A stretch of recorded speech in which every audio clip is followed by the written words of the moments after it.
साथ खड़ी हुई तो एकदम जो है वो प्रेमी आता है और वो एकदम से गोली मार देता है। और जब प्रेमी गोली मार देता है तो गोली की आवाज से जो है वो हर कोई घबरा जाता है, डर जाता है कि आखिर ये क्या हो गया। और जो दूल्हा होता है वो इस बात को जो है वो दोस्तों देखता ही रह जाता है कि आखिर ये इंसान कौन है। तो चलिए आपको इस कहानी में आज बताती हूँ मैं कि ये कोई सिरफिरा आशिक था या कोई जिद थी। तो नमस्कार, राधे राधे। आप लोग मेरे से बहुत सारा हार्दिक अभिनंदन। आप लोग कैसे हो? आई हो दोस्तों आप लोग बहुत ही अच्छे से होंगे, राजी खुशी से होंगे। आज की कहानी जो है वो मध्य प्रदेश की है। मध्य प्रदेश में जो है दोस्तों हम आपको इस कहानी में बताने जा रहे हैं कि इसमें जिसने सिर्फ भोपाल को ही नहीं बल्कि पूरी जगह को जो है वो पूरे राज्य को झकझोर करके रख दिया। ये कहानी एक ऐसी रात की है जिसे शहर शादी के जश्न, रोशनी और खुशियों के शोर में याद रखना चाहता था। लेकिन ये इतिहास में जो है एक खून से सनी बनकर एक जो है वो तारीख दर्ज हो गई। ये कोई एक ऐसी यादगार बन गई कि हर कोई जो है वो जिस इस मंजर को याद करता था तो एकदम सिहर सा उठ जाता था। भीड़ थी, संगीत था और आतिशबाजी के बीच अचानक गूंजी गोलियों की आवाज से जश्न को हमेशा के लिए मातम में बदल दिया। एक डॉक्टर दुल्हन थी जो अपनी जिंदगी की नई शुरुआत करने जा रही थी और उसी के मंडप पर जो है वो खून से लथपथ होकर उसी मंडप में जो है वो ढेर होकर के गिर जाती है।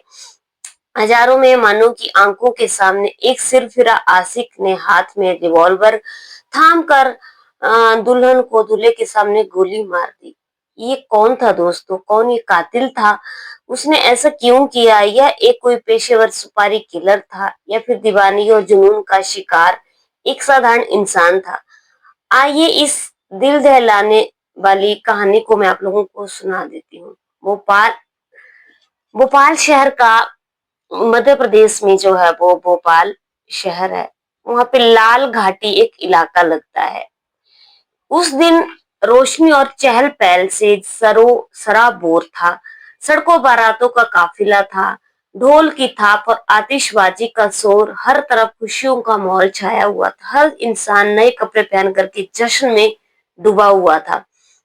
इस भीड़ भाड़ और शोर के बीच सुंदरबन कोहिनूर मैरिज गार्डन की रौनक जो थी वो बहुत ज्यादा देखने के लायक थी। सुंदरबन कोहिनूर मैरिज गार्डन जो था वहां पे ये जो है वो शादी हो रही थी। यहाँ दो डॉक्टरों की शादी हो रही थी। लड़का जो था वो भी डॉक्टर था, दुल्हन भी जो थी वो डॉक्टर थी। एक ऐसा बंधन जो दो पढ़े लिखे और सम्मानित परिवारों को एक कर रहा था। थी डॉक्टर दुल्हन जो थी उसका नाम था जयश्री नामदेव और दूल्हे का नाम था डॉक्टर रोहित नामदेव। दोनों ही जो थे वो भोपाल के प्रतिष्ठित हमीदिया अस्पताल से जुड़े हुए थे। डॉक्टर जयश्री बाल रोग विशेषज्ञ थी तो वहीं डॉक्टर रोहित जो थे वो सर्जरी विभाग में अपनी सेवाएं जो थे वो दे रहे थे। दोनों जो थे युवा थे, अपने करियर में तेजी से आगे बढ़ रहे थे और एक साथ एक नए जीवन का सपना देख रहे थे। और ये एक अरेंज मैरिज थी दोस्तों, ये लव मैरिज नहीं थी, अरेंज मैरिज थी। दोनों ही परिवारों की सहमति से जो है तय हुई थी। जयश्री अपने माता पिता की इकलौती संतान थी। माता पिता ने अपने बेटी के भविष्य को लेकर ढेर सारे जो है वो सपने देखे हुए थे। उसका कोई भी भाई बहन नहीं था। शाम 8 बजे ही मैरिज गार्डन में मेहमानों से खचाखच भर चुका था। घनश्याम नामदेव अपनी बेटे की शादी की तैयारियों में बहुत ज्यादा बिजी थे। घनश्याम नामदेव जो है वो दुल्हन के पिता का नाम है। उनके चेहरे पर एक पिता की खुशी और संतोष साफ साफ जो है वो झलक रहा था। माँ, रिश्तेदार, दोस्त सबके चेहरे पर मुस्कान थी। यह एक ऐसा दिन था जिसका सपना जयश्री और उसके परिवार ने बरसों से जो है वो देखा हुआ था। रात के करीब दोस्तों 11 बज रहे थे। वरमाला का कार्यक्रम जो है वो संपन्न हो चुका था। स्टेज पर दूल्हा दुल्हन का फोटो सेशन जो है वो चल रहा था। मेहमान बारी बारी स्टेज पर आकर नए जोड़े को जो है वो शुभकामनाएं दे रहे थे, उनके साथ तस्वीरें खिंचवा रहे थे। माहौल हंसी ठहाकों और संगीत से गूंज रहा था। लेकिन उस भीड़ के बीच एक चेहरा ऐसा भी था जो हंसते मुस्कुराते मेहमानों से बिल्कुल अलग था। उसकी आंखों में न तो खुशी थी न ही कोई चमक थी, बस एक अजीब सा जुनून और गुस्सा तैर रहा था। वह युवक धीरे धीरे स्टेज की तरफ जो है वो आगे बढ़ता चला जाता है। और उसकी चाल में एक अजीब सी जो है वो तिलमिलाहट थी, अजीब सी उसकी चाल में जो है वो दोस्तों बेचैनी थी, जिसे कोई भी जो है वो भांप नहीं सका। उसने अपने कदम बढ़ाए और वो जो है वो एकदम स्टेज पे पहुंच जाता है। इससे पहले कि कोई कुछ समझ पाता, उसने अपनी कमर में एक रिवॉल्वर निकाल ली और सीधी दुल्हन डॉक्टर जयश्री पर तान दी। एक पल की खामोशी और फिर जो है वो धाए धाए जो है वो मच गई। गोली की आवाज से संगीत के शोर को चीरती हुई निकली। गोली सीधी जयश्री की गर्दन में जा लगी। वो कुछ समझ नहीं पाती। वो कुछ समझ पाती इससे पहले ही शादी के जोड़े में खून से लथपथ होकर स्टेज के ऊपर जो वो गिर जाती है। हंसी और तालियों की जगह अचानक चीख पुकार गूंजने लग जाती है। जो लोग पहले नाच गा रहे थे वे एकदम सन्न हो जाते हैं और डर जाते हैं। युवक ने दूसरी गोली दूल्हे जो दूल्हा था डॉक्टर रोहित रोहित को लगाई, और लेकिन रोहित ने फुर्ती दिखाई और उसका हाथ पकड़ लिया। हाथापाई में गोली का निशाना जो है दोस्तों चूक जाता है और वह पास ही खड़े एक मेहमान कचरू सिसोदिया के पैर में जा लगती है। खड़े मेहमान कचरू सिसोदिया के पैर में जब गोली लग जाती है तो करीब 2 मिनट तक पूरा गार्डन सख्ते में पड़ जाता है। किसी को यकीन ही नहीं हो रहा था कि शादी के पवित्र मंच पर सैकड़ों मेहमानों के सामने कोई दुल्हन को गोली मार सकता है। फिर अचानक जो वो भीड़ का सन्नाटा टूट जाता है। उस युवक पर जो है लोग टूट पड़ते हैं। किसी ने उसका कॉलर पकड़ा तो किसी ने उसे घूंसे बरसाने शुरू कर दिए। गुस्से से भरी भीड़ ने उसे पीट पीट कर अधमरा कर दिया।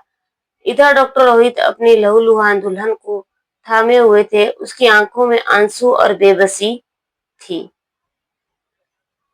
सुंदरबन गार्डन जो कि कुछ देर पहले खुशियों से और रोशनी से जगमगा रहा था, अब खून, आंसू और सन्नाटे से भर चुका था। तोहफे, गुलदस्ते, सजावट सब जयश्री के खून से जो है वो दोस्तों लाल हो चुके थे। घायल कचरू को हमीदिया अस्पताल में जो है ले जाया जाता है। इसमें पुलिस मौके पर पहुंच जाती है और भीड़ ने जिस हमलावर को पीटा था वह अब बेहोश पड़ा था। पुलिस ने अब उसे उठाया तो पता चला कि वह अभी भी जो है वो जिंदा है। पुलिस उसको फौरन अस्पताल ले जाती है, लेकिन हमीदिया अस्पताल नहीं। पुलिस को डर था कि वहां का स्टाफ जो डॉक्टर जयश्री का सहकर्मी था गुस्से में उसे मार डालेगा। उस वक्त तक किसी को नहीं पता था कि यह युवक जो है वो दोस्तों कौन है। क्या कोई पेशेवर शूटर था या जयश्री और रोहित के बीच कोई उनकी पुरानी दुश्मनी थी। यह खबर आग की तरह दोस्तों पूरे शहर में फैल जाती है। भोपाल ही नहीं पूरे मध्य प्रदेश में एक चर्चा बन जाती है। कौन था यह हत्यारा और इसने जो है उस शादियों को मातम में बदल दिया। हर कोई इस जानने के लिए बेचैन था। थाना पुलिस ने अज्ञात युवक के खिलाफ हत्या का मामला दर्ज कर दिया और जांच शुरू कर दी। घायल मेहमान कचरू ने पुलिस को बताया कि मैं अपने दोस्त रोहित की शादी में स्टेज पर ही चढ़ा था। अचानक गोली की आवाज जो तो आती है और मैंने देखा कि दुल्हन नीचे गिर गई। भीड़ बहुत थी और इसलिए मैंने गोली चलाने वाले को देख नहीं पाया। अब जो लोग किसी को पकड़ने की कोशिश कर रहे थे तभी एक गोली मेरी जांघ पर लगी और मैं गिर गया। वारदात वाले दिन युवक ने अपने एक दोस्त से बाइक उधार ली थी। वह उसी बाइक से सागर से भोपाल आया था और बाइक मैरिज गार्डन के परिसर में खड़ी थी।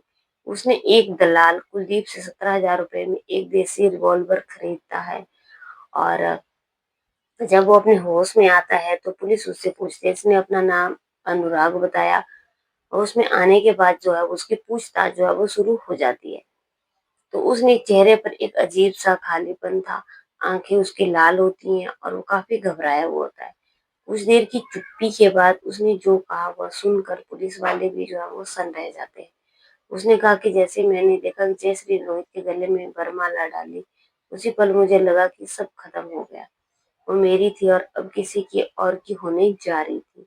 मैं अपना आपा खो बैठा था और मेरी आंखों के आगे सब धुंधला हो गया था। मुझे बस इतना याद है कि मैंने रिवॉल्वर निकाले और ट्रिगर को दबा दिया। उसकी सांसें तेज हो गई। फिर उसने धीमी आवाज में जोड़ा, मैं तो खुद को भी गोली मारने वाला था, लेकिन मौका ही नहीं मिला। लोग मुझ पर टूट पड़े। अगर 2 सेकंड और मिल जाते तो मैं आज जिंदा नहीं होता। उसके इस बयान ने पुलिस और परिवार दोनों को हैरान में कर दिया। इतना खौफनाक अपराध करने वाले युवक जो एक दुल्हन को सबके सामने गोलियों से भून देता है और खुद को एक पीड़ित की तरह पेश कर रहा था। और फिर अचानक अनुराग ने सिर उठाकर पूछा है, जय श्री तो ठीक है ना? पिता बोलते हैं कि लेकिन एक सच शीशे की तरह साफ हो चुका था। उसकी दीवानगी, उसकी जिद और उसके एक तरफा जुनून ने एक मासूम जिंदगी को निगल लिया था। जयश्री जो है दोस्तों खत्म हो चुकी थी और पुलिस ने उस युवक को जो है वो अरेस्ट कर लिया। अगर आप लोगों को आज की कहानी अच्छी लगी है तो लाइक शेयर कमेंट करना। कल की कहानी में आप लोगों से फिर से मिलती हूँ, तब तक बने रहिए मेरे चैनल पे। जय हिंद, जय भारत।